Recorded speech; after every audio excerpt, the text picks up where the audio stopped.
Terima kasih Bang Indra atas kedatangannya. Perkenalkan, nama saya Muhammad Sapni Al-Qoyum. Panggilan apa Pak? Panggilannya Qoyum Bang. Qoyum ya, panggil Qoyum ya. Oke. Kemudian, Nah, alhamdulillah saat ini usia saya 33 tahun. 33 Saya lahir di kota Tanjung Pinang. Kebetulan memang asli putra daerah. asli putra daerah. Iya. Iya. Dan alhamdulillah pada saat ini kita dipercaya oleh Allah Subhanahu Wa Taala, diberi amanah untuk mengembangkan bisnis yang kita beri nama The Sayur TPI, merupakan fresh market ya, fresh market yang fresh market online ya, pertama di Kota Tanjung Pinang. Pertama di kota Tanjung Iya. Pinang. Oke. Berawal dari mana nih Bang? Dibentuk atau dibikin The Sayur ini seperti apa nih Bang ceritanya? Nah, jadi memang The Sayur ini kita mulai itu pada saat COVID-19, dan pada saat itu kita mulai The Sayur ini benar-benar kita tidak memiliki uang sama sekali. Jadi kalau dilihat sekarang itu wah enak ya, udah besar. Alhamdulillah sudah memiliki 2 cabang. Tapi pada saat kita mulai itu benar-benar, karena pada saat saya mulai bisnis itu dari online, dari jasa antar sayuran online aja. Dan pada saat itu dimulai saya dan istri aja memulai usaha itu. Berdua saja. Antar sayur. Iya, antar sayur. Jadi istri saya buat postingan ke Instagram, ke Facebook untuk membantu mempromosikan. Terus saya ke pasar belanja tiap hari. Setelah saya belanja, saya kirim modalnya, nanti istri saya input ke Excel pada saat itu dan kirim totalannya. Nah, jadi pada saat saya mulai bisnis itu memang di bisnis sebelumnya saya gagal. Di 2 bisnis sebelumnya saya ada bidang properti, ada main kontraktor, gagal, menimbulkan banyak utang juga pada saat itu.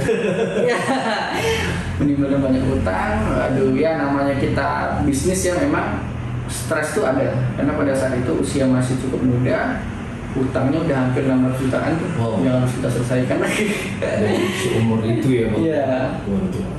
Nah, perasaan mau nyerah itu ada, manusia namanya ya, kita mau. Tapi saya berpikir dengan kita nyerah apakah masalah selesai? Tidak. Lantas kita mulai tuh sayuran online itu kita mulai posting pada saat itu COVID, dan alhamdulillah memang Allah banyak membantu, doa orang tua banyak membantu kami. Nah, sehingga pada saat kita mulai itu konsumennya udah lumayan banyak. Kita mulai di hari pertama aja udah ada yang beli gitu. Berarti langsung direspon dengan baik oleh masyarakat. Iya, benar. Sampai itu ya Bang. Karena pada saat itu juga COVID kan, jadi orang isolasi diri.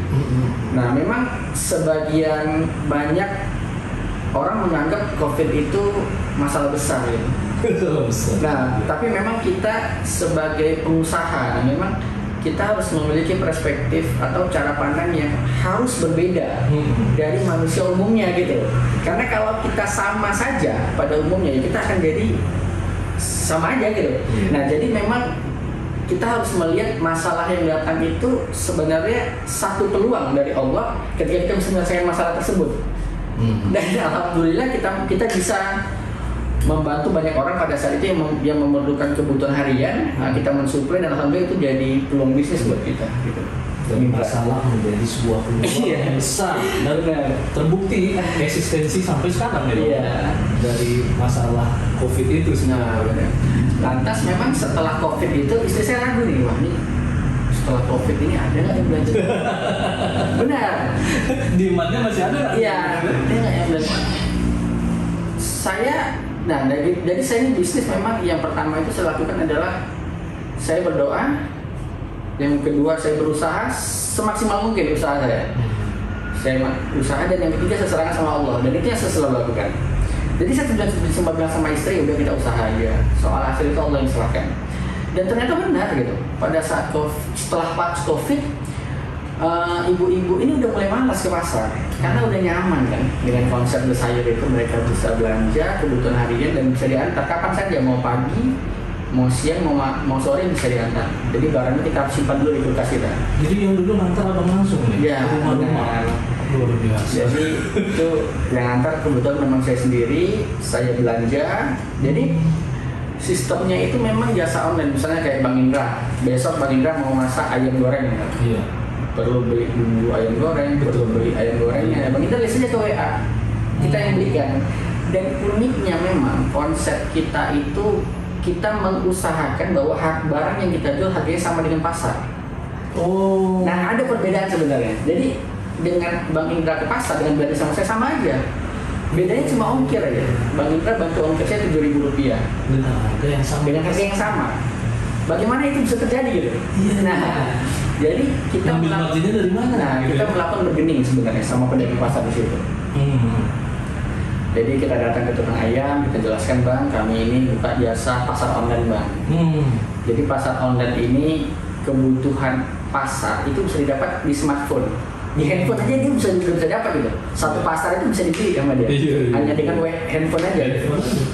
Jadi pada saat itu pedagang bilang, bisa nggak ya Bang, Abang kasih saya harga sama dengan yang Abang jual ke orang dan saya udah ada margin. Nah, jadi misalnya pedagang jual, contohnya dia jual ayam 42.000. Dia kan ngambil dari toko besar kan nggak 42, mungkin bisa 35 atau apa. Nah, dari 35 itu dia kasih saya selisih. Misalnya dia kasih saya margin 1 kilo 2.000 ya.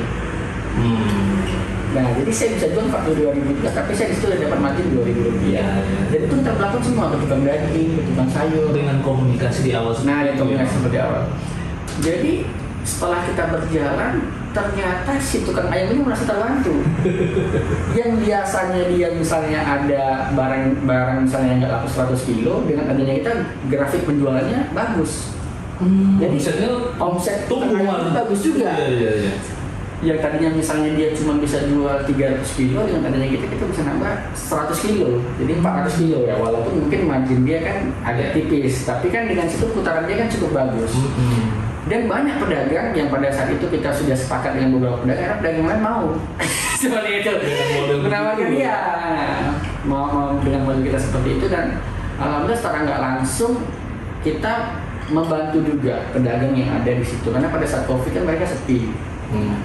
Cuman ya memang The Sayur ini kita memang selalu berkomitmen dengan mitra kita gitu. Ketika memang dia tidak melakukan prestasi, misalnya barang yang dia kasih selalu bagus, terus dia juga sistem pengantarannya cepat ke kita, ya kita nggak akan pindah langganan. Jadi sampai sekarang bisa dikatakan bahwa supaya yang lama The Sayur itu masih rekanan sama kita gitu. Dari pertama kita mulai bisnis, iya, dari bisnis sampai saat ini ya, rekanan terus ya. Jadi kemudian Bang, apa nih yang bisa membuat The Sayur itu bisa konsisten atau bisa berjalan sampai sekarang? Apa? Nah, ini pertanyaan yang menarik nih dari Bang. Nah, saya coba kasih tips nih ya ke penonton rumah Bang Indra ya. Jadi begini, memang usaha itu, memulai usaha itu sebenarnya sulit. Memulai usaha itu. Jujur pada saat saya memulai usaha itu, kita udah posting ke BJB, yang mau belanja untuk besok silahkan di list. Ternyata pada hari pertama saya ketiduran. Jam 7 saya bangun sama istri itu, udah rekap semua. Capek ya, nggak sanggup saya tidur. Gagal di hari pertama. Konsumen udah kecewa. Nah ya mohon maaf lah, pada saat itu kita beralibi lah mengatakan bahwa kapal nggak masuk sehingga barang laku nggak ada pada saat itu kan. Nah jadi akhirnya mau nggak Bu kita antar besok yang ini, sebagai marah apa lah orang udah pesan. Gagal kita di hari pertama. Makanya saya belum memulai akhirnya di hari kedua saya bertekad harus bangun kan. Jam 4 saya bangun, bawa rekapan ke pasar belanja, beli lah. Nah, pada saat kita memulai bisnis itu banyak permasalahan yang muncul. Contohnya misalnya, karena setiap konsumen ini kan mesan barang berbeda-beda. Contohnya misalnya Bang Indra, mesan ayam potong goreng, yang diangkat potong sup, pasti Bang Indra marah. Iya. Nah itu sering terjadi. Misalnya masuk 10 konsumen. 10 konsumen itu list pesanannya ada 15. Ada cabai merah pesan 2,5 ons, ada ayam potong goreng. Di hari pertama saya antar, semua pesanan salah. Wah, yang nggak pesan santan saya antar santan, yang pesan ikan. Itu kan sangat apa? Iya, jadi kita kan panik kan. Iya. Kita belanja ke pasar dia udah jam 10 pesanan masih berantakan. Iya. Panik. Terus kalau nggak kita antar kita rugi udah bayar kan. Iya. Nah, jadi pada saat itu saya pergi jam 4, pulangnya jam 7 malam. Karena banyak yang salah. Misalnya, yang di Batu 3 pesan ayam potong goreng, saya antar ke Batu 10 yang potong goreng. Yang Batu 10 potong sop, saya tukar lagi, ambil di Batu 10 atau di Batu 3. Jadi barang-barang yang salah dibeli itu gimana tuh? Salah, nah akhirnya kalau bisa kita tukar kan karena Oh, barang bisa itu tukar. ada. Bisa Jadi, ya? kita konsumen aja. Bisa ditukar ya? Ya, akhirnya kita lakukan itu. Dan alhamdulillah konsumen ini sabar loh kita ngepinangnya. Ada juga orang yang komplain ya. Ya pada saat yang komplain memang kita harus terima. Iya. Kesalahan di hari pertama itu memang membuat kita stres tuh. Orang komplain, orang apa kan, dengan udah capek lagi kan. Dengan kondisi pasar seperti itu, salah lagi. Nah tapi di hari pertama kita pernah kita evaluasi, wah kesalahannya seperti ini. Salah di rekapan, salah di pesanan. Besok kita evaluasi lagi bagaimana caranya buat rekapan yang bagus. Nah jadi memang, terus menjaga eksistensi tadi ya, kita fokus ke pertanyaan tersebut. Nah, yang pertama poinnya adalah kita harus mengakui bahwa kelemahan kita itu di mana dalam bisnis itu.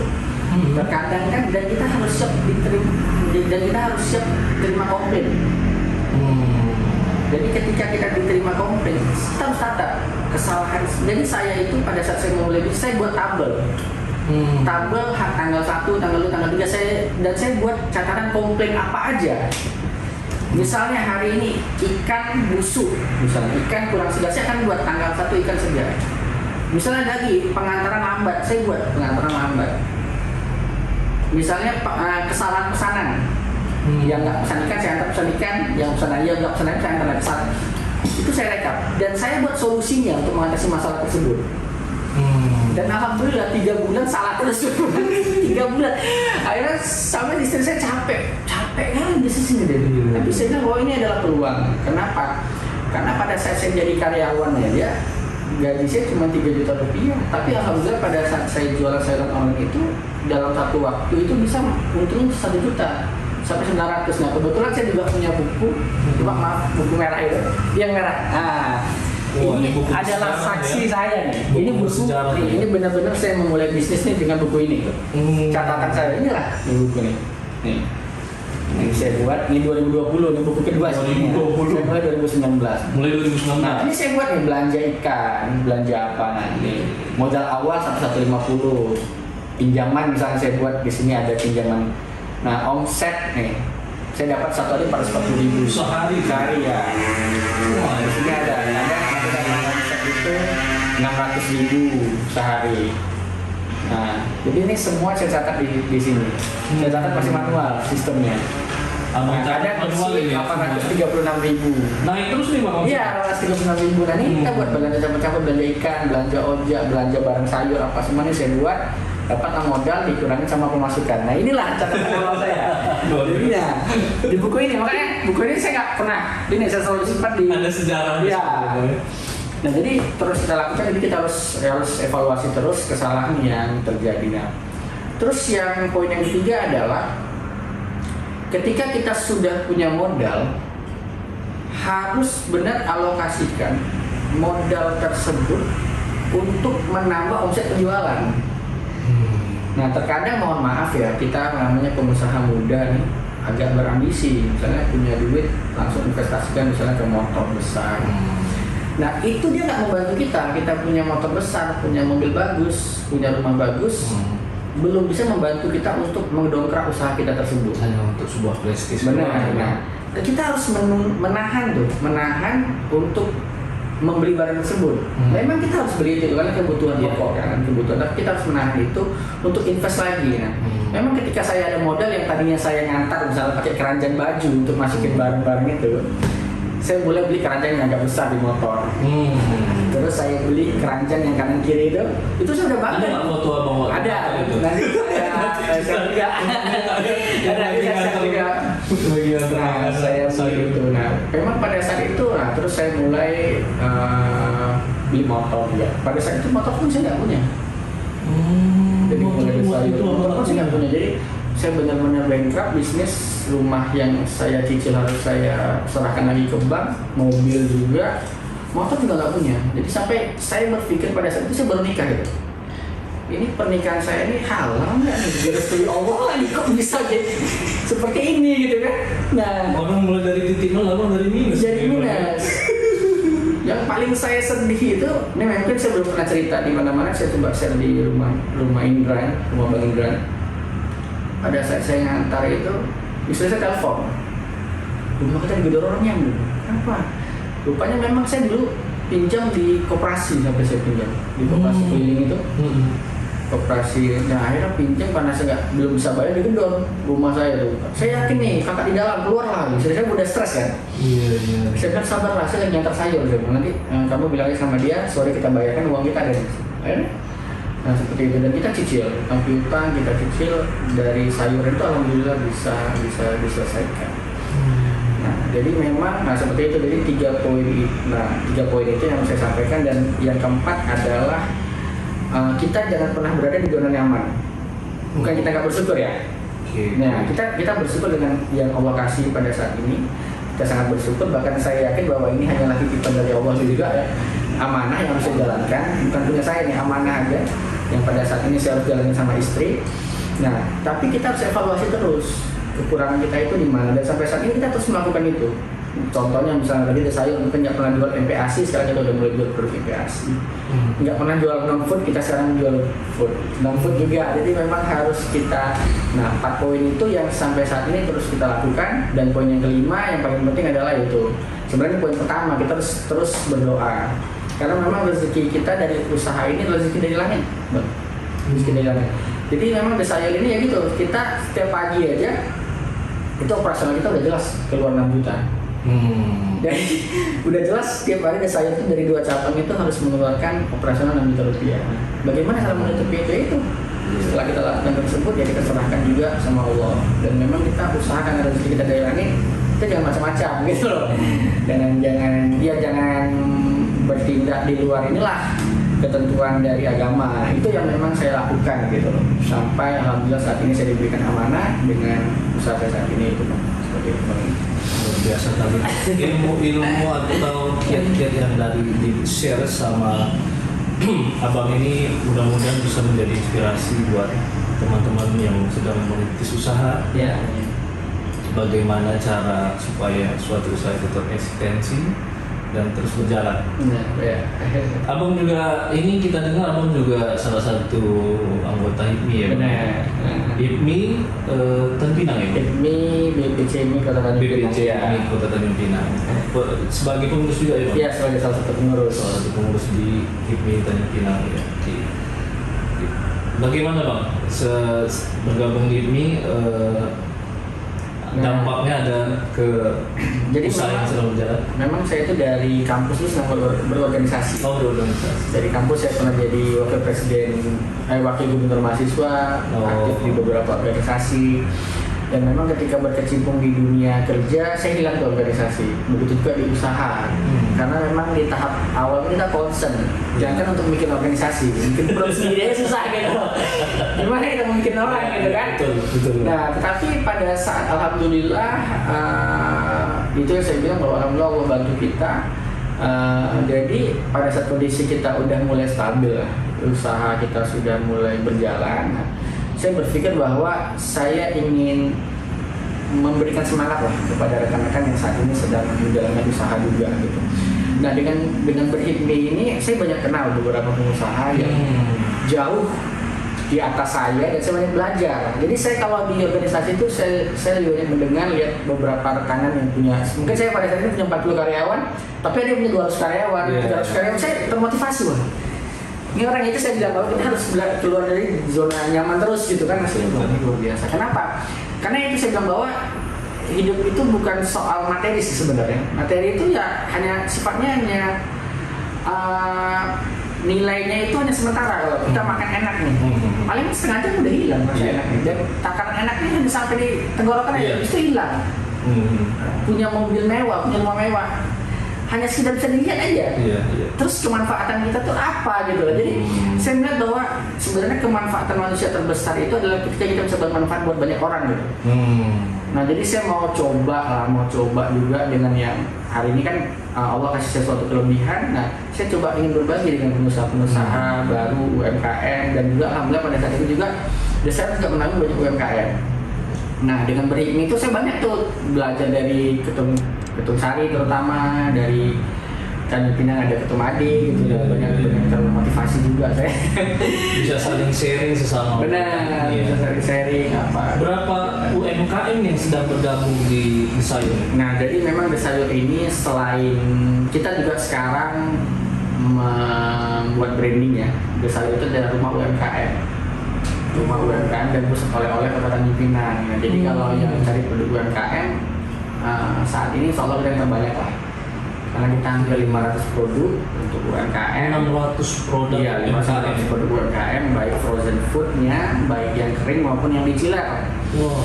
Nah terus juga oleh-oleh juga kita banyak, dan ada 140 UMKM yang kita naungi.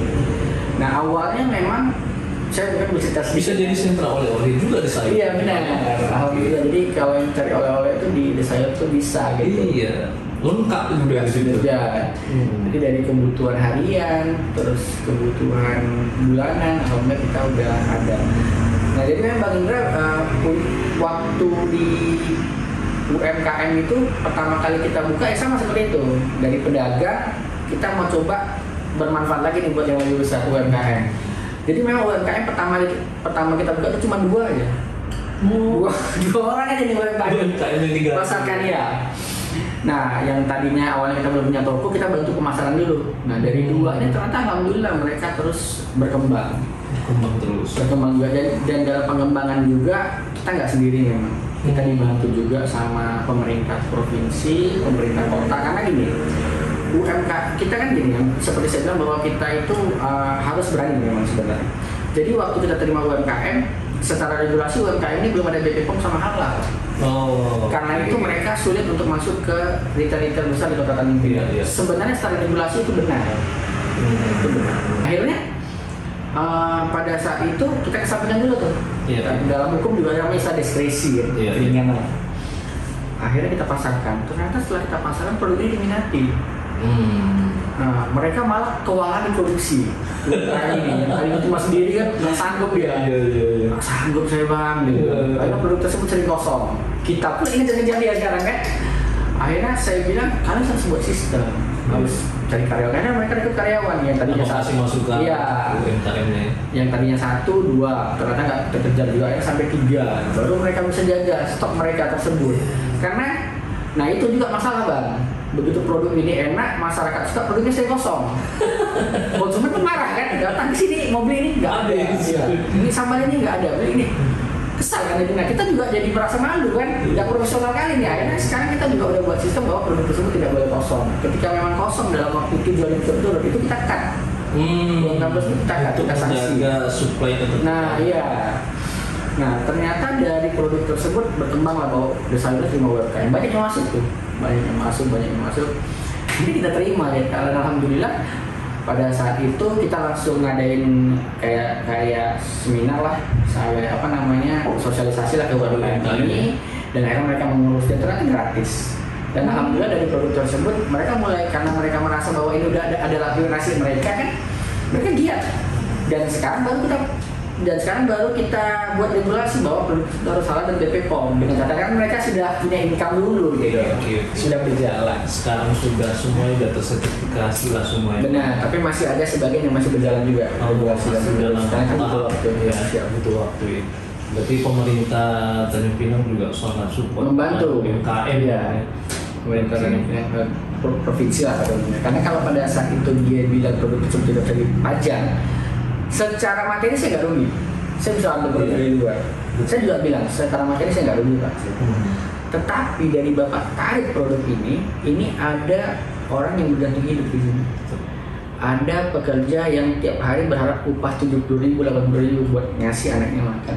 Nah bagaimana akhirnya ternyata mereka terbantu rupanya dengan adanya Desayur. Karena pemerintah juga terbantu tugasnya dalam segi pemasaran. Nah, akhirnya mereka terfasilitasi. benar. Di situ saya juga jadi lebih termotivasi lagi untuk buat lebih baik lagi untuk UMKM ini. Gitu, Pak. Luar biasa. Mudah-mudahan semakin banyak UMKM yang bergabung dengan sayur ya Bang. Amin.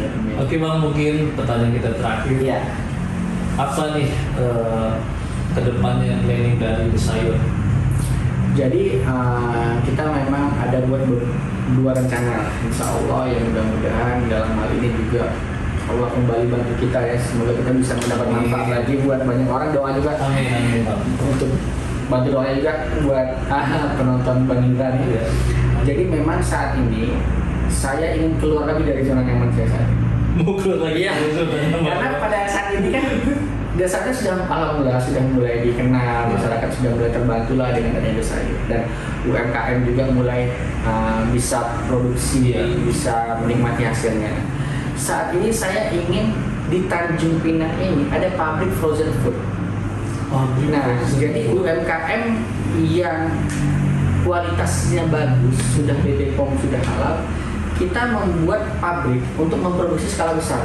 Wow. Dan kita akan jual secara nasional di Kota Batam, di Jakarta, Nasional, di Medan. Ya. Tujuannya itu yang pertama menaikkan income daripada UMKM tersebut. Karena kan saat ini mungkin mereka udah punya 3-4 karyawan kan. Nah, yang kedua adalah kita ingin menciptakan lapangan pekerjaan buat Kota Tanjung Pinang. Karena sebagaimana yang kita ketahui bahwa Tanjung Pinang saat ini terbesarnya itu hanya berharap dari pegawai dari dinas ya. Nah, dengan adanya pabrik ya insya Allah itu bisa menciptakan lapangan pekerjaan juga. Betul. Dan karena kita udah uji produk tersebut, banyak kita lihat di testimoni konsumen itu yang tadinya dari Jakarta, mereka ingin lagi produk tersebut, frozen food tersebut ya. Karena memang konsep kita juga konsep makanan praktis yang harian gitu.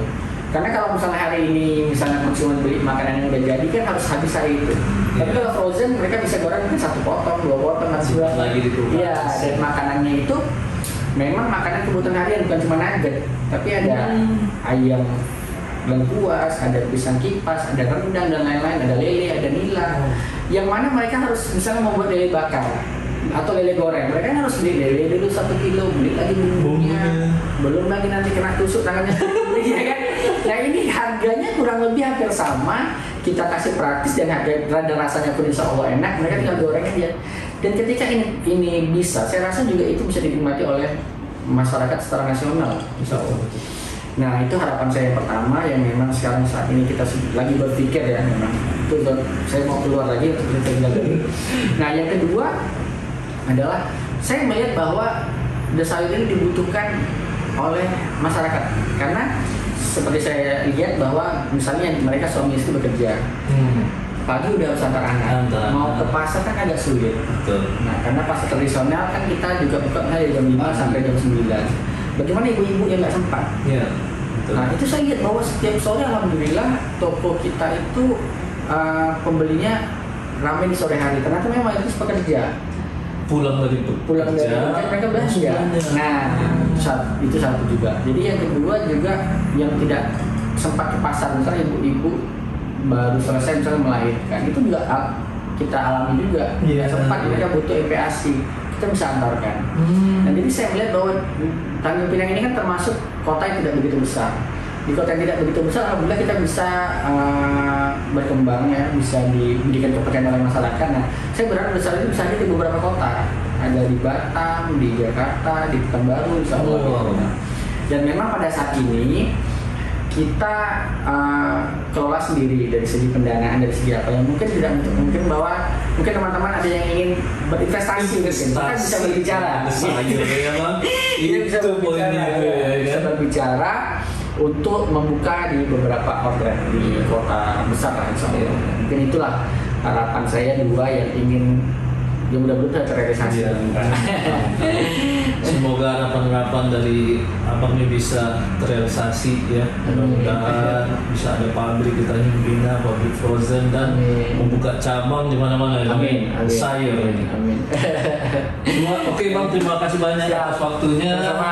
Sukses selalu dan semoga The Sayur semakin besar berkembang.